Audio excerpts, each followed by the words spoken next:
Gandang araw po muli sa inyong lahat. And a blessed Sunday po sa inyong lahat. Pakigreet nyo naman po yung mga katabi nyo. Joyful Sunday, no? Joyful Sunday po sa inyong lahat. Meron po akong isang kaibigan. Kwento po niya nung minsan daw, gusto niyang manigarilyo. Yan, nakakita po siya ng isang tindahan. Tumatawag po itong aking kaibigan. Sabi niya, tao po, tao po. Bigla daw po lumabas ang isang matandang babae. At tinanong siya, ano yon? Sabi po nitong aking kaibigan, pabili nga po ng sigarilyo. Yung pong Hope, itong matanda daw po, lumapit doon sa ref. Binubuksan daw po niya. Kaya itong aking kaibigan, sabi niya sa kanyang sarili, bingi yata yung matanda. Akala niya ang binibili ko, Coke. Kaya sumigaw daw po itong aking kaibigan. Sabi niya, Nay! Hope po ang aking binibili. Hindi po Coke. Hope! Sigarilyo po! At ito daw pong matanda, naiinis. Sinabihan yung aking kaibigan, sabi niya, alam ko, hindi ako bingi.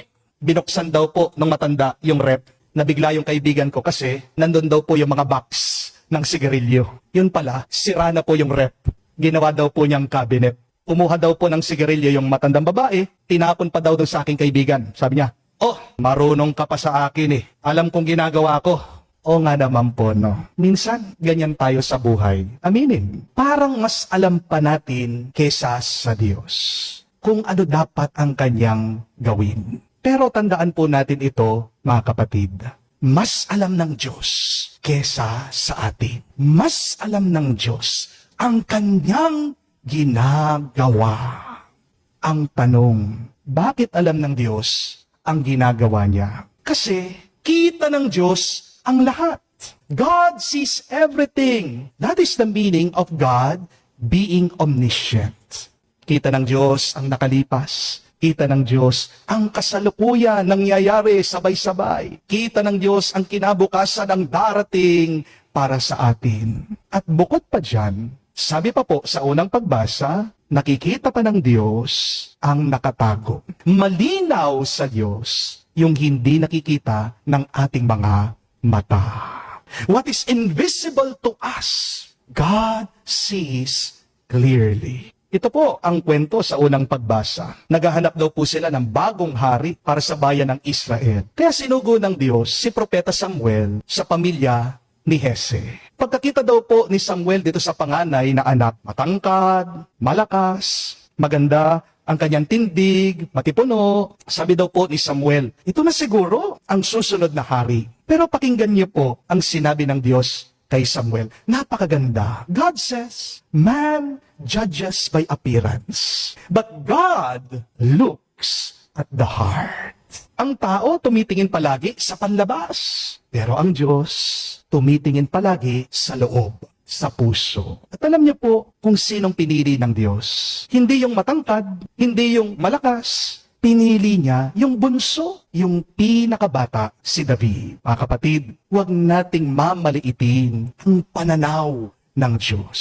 Do not underestimate God's vision. Do not underestimate God's plan. Dahil ang Diyos, mas marami ang kanyang nakikita kesa sa atin. Amen? Kaya wag mong agad huhusgahan yung nangyayari sa iyong buhay. Wag mo agad huhusgahan yung mga nangyayari sa buhay mo. Gamit lang ang iyong mga mata. Magtiwala ka sa Diyos. Ang tanong, bakit? Kasi nga, mas malinaw ang kanyang nakikita kesa sa iyo. Nang pong minsan, napaisip lang ako, sabi ko sa aking sarili, napakapalad natin.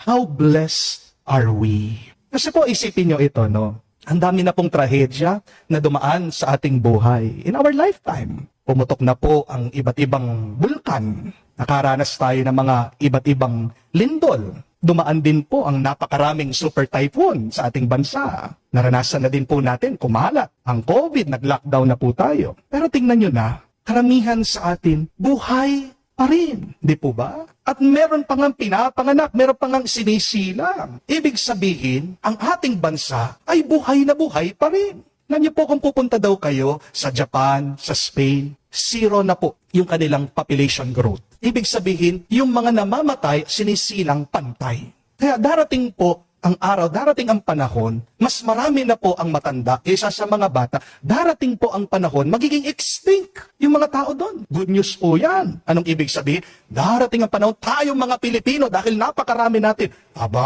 magiging superpower na tayo. Amen? Ang dami po na nalampasan natin bilang isang bansa, bilang isang bayan. Kaya nga po, itong pangamba sa giyera sa Iran, itong mga nangyayaring korupsyon sa gobyerno, sa flood control, malalampasan din natin ang mga yan. Kung nakaraos tayo noon, makakaraos tayo ngayon. Amen? Lilipas din ang lahat ng problema. Dadaan lang. Lilipas din lahat ng mga pagsubok natin sa awa ng Diyos. Amen? Opo. Marami pong mga namatay noong panahon ng pandemic Pero kung iisipin niyo po, babalikan natin. Marami din naman magandang naging bunga ito.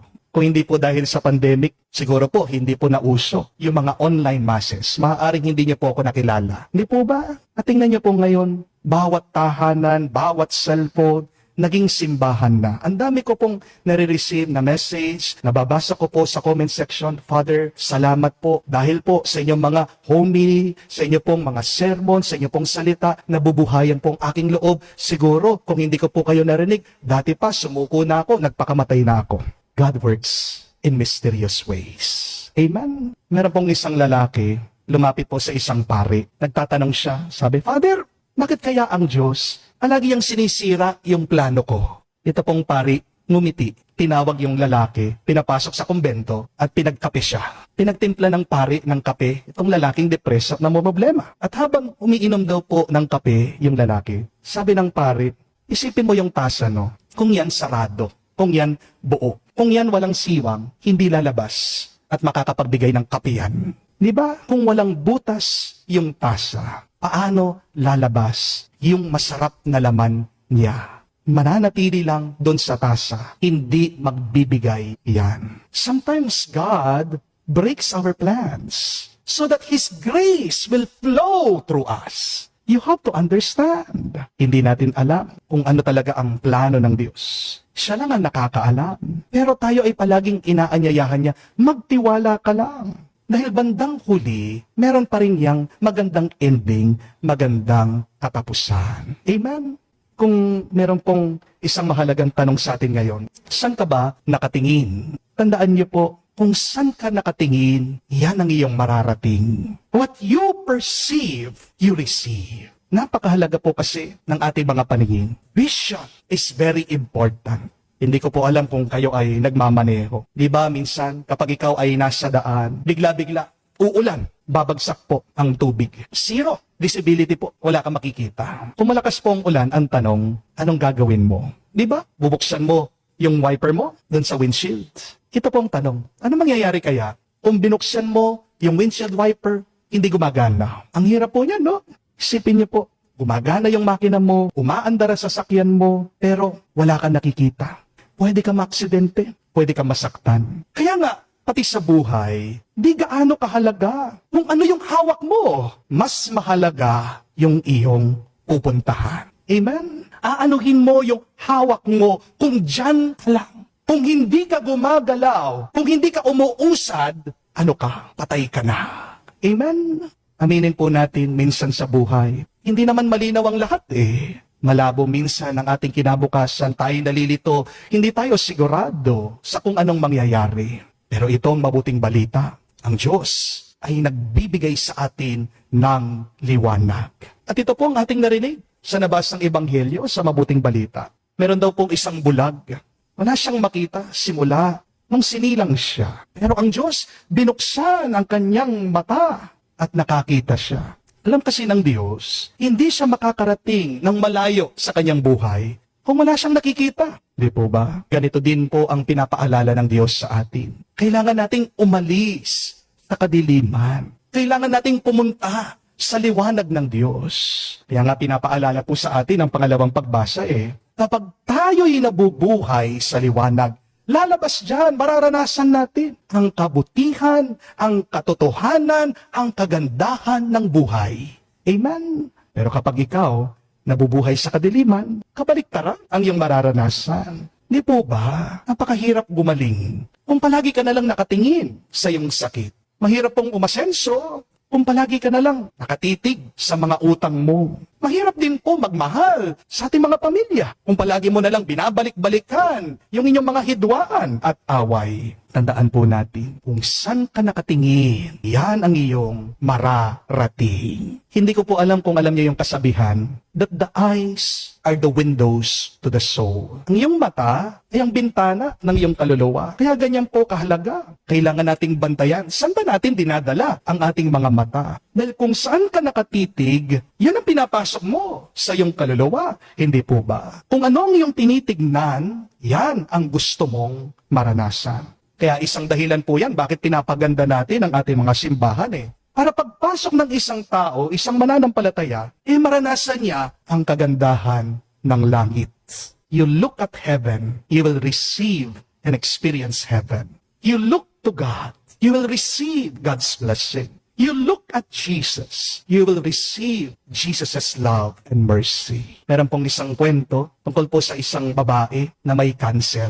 Sinabihan po siya ng kanyang doktor na ilang buwan na lang daw po ang kanyang itatagal. Dahil kumalat na po talaga yung cancer sa kanyang katawan. Na ito pong babae, umuwi, tinignan niya ang kanyang sarili sa salamin, na-depress po siya, nalungkot po siya sa kanyang nakita. Dahil pumayat na po siya, nakita niya nagkakakulubot na ang kanyang balat, nagdidilaw na po yung color ng kanyang katawan. Habang daw po nalulungkot itong babae, napansin po niya yung kanyang old photo album. Binuksan daw po ng babae, tinignan niya, nakita niya yung kanyang itsura, muka, nung bata-bata pa siya. Napansin po niya ang kanyang ngiti, gaano po siya kasaya, yung mukha niyang napakalusog daw po niya. At dahil po napapangiti itong babae, kapag pinagmamasdan po niya yung kanyang pictures sa old photo album, naging ugali na daw po nakasanayan ng babae. Araw-araw, pagkatapos po niyang magkimo, pag-uwi po sa bahay, mananalangin, bubuksan palagi, tinitignan, nire-reminis. Yan po yung nagbibigay ng tuwa at galak sa kanya. Alam niyo po kung anong nangyari? Isang milagro, isang himala. Gumaling po sa kanser yung babae. Yung pagtingin niya, biglang nakaapekto sa kanya. Yung pong dating patpatin, biglang nagkalaman. Yung mukhang matanda, nag-itsurang bata. Dahil lang sa kung ano ang kanyang tinitingnan. Kaya napakaganda pong magandang pagmunihan natin ito. San ba ko nakatingin araw-araw? Sa problema ba? Sa kasalanan? Sa galit? O sa Diyos? Kaya tayo po ay manalangin sa banalamisang ito. Ang Diyos na nakakakita ng lahat. Ang Diyos ng liwanag.